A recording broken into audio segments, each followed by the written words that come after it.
ұзындығы 2 шақырым 200 метрді құрайтын көшені кеңейту барысында 56 нысан сүріледі.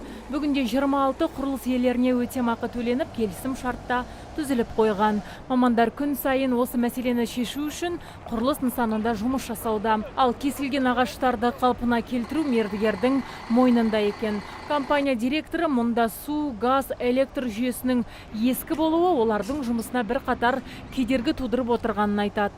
Енді газ, су, электр энергиясы, светофор сияқты коммуникациялық нелер бар, оларды ауыстырып жатырмыз. Жолдың өту бөлігінен шетке шығарылып жатыр. Енді бұрындағы кеңес одағынан қалған ескі нелер жолдың бетіне жақын жатқан мүмкін, кейбір кезде үзіліп кетіп жатқан жағдайлар бар, кедергі келтіріп жатқан жағдайлар енді шешіліп жатыр жұмыстың барысында. Жоба аясында көшенің екі шетінен жаяу жүргіншілер жолағы мен суағарлар да салынады, сондай-ақ жасыл желек бөлігі де қарастырылған. Бүгінде бұл нысанға 50-ге жуық жол жұмысшылары мен механизаторлар жұмылдырылған. Айта кетсек, құрылыс барысында қолданылатын материалдар отандық өндіріс компанияларынан алынады. Күрекұлы көшесінің кеңейту жұмыстары жүргізіліп отыр.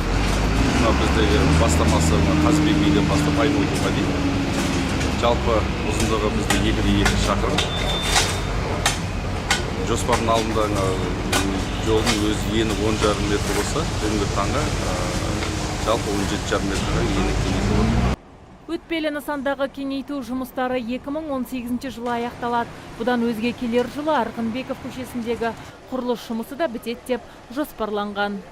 Азиза Мадияр, Шакир Умаров, ТВК телеарнасының жаңалықтар қызметі.